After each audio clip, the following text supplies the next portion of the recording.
Mandvi forest rest house ખાતે માંડવીનગર તથા તાલુકા ભાજપની સંયુક્ત કારોબારી બેઠક યોજાઈ।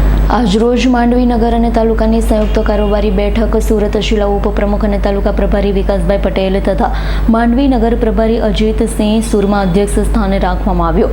આગામી દિવસોમાં 6 એપ્રિલ ભારતીય જનતા પાર્ટીના સ્થાપના દિવસથી 14 એપ્રિલ ડોક્ટર બાબાસાહેબ આંબેડકરના જન્મદિવસ સુધીના પાર્ટીના કાર્યક્રમ અંગે વિસ્તૃત માર્ગદર્શન આપવામાં આવ્યું હતું। તેમજ માંડવીનગરના નવનિયુક્ત સંગઠનના હોદ્દેદારોને શુભેચ્છાઓ પાઠવવામાં આવી।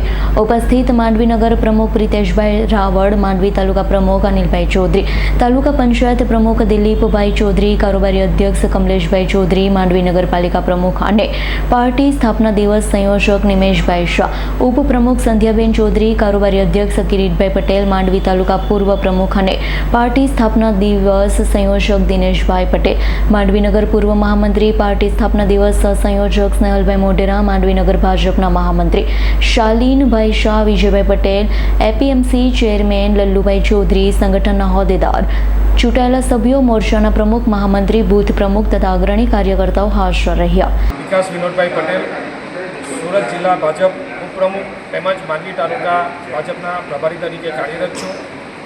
આજ રોજ માંડવી ખાતે માંડવી તાલુકા તેમજ માંડવી નગરની સંયુક્ત બેઠક બોલાવવામાં આવી હતી, જેમાં મારા ટીમના સાથી એવા આદરણીય શ્રી અજીતસિંહ સુરમા તેમજ નગર ભાજપ અને તાલુકા ભાજપના તમામ સન્માન્ય પદાધિકારીઓ તેમજ ચૂંટાયેલા જનપ્રતિનિધિઓ ઉપસ્થિત રહ્યા હતા। વિશેષમાં અમને ગર્વ છે કે અમે ભારતીય જનતા પાર્ટીના કાર્યકર્તા છીએ અને જ્યારે આવતીકાલે એટલે કે 6 એપ્રિલ એ ભાજપનો સ્થાપના દિન હોય ત્યારે 45મો સ્થાપના દિન ઉજવવા માટે અમે સૌ કાર્યકર્તાઓ એક ટીમ બીજેપી તરીકે થનગનાટ અનુભવીએ છીએ, ઉત્સાહિત થઈએ છીએ।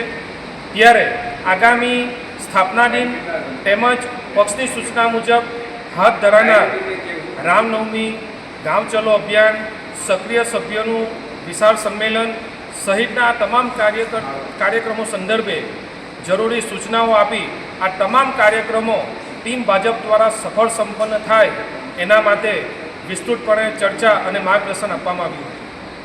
જીતેન્દ્ર સોલંકીનો રિપોર્ટ, આજ9 ન્યૂઝ, માંડવી। અમારી તમામ માહિતીથી અપડેટ રહેવા માટે જોડાયેલા રહો S9 ન્યૂઝ સાથે।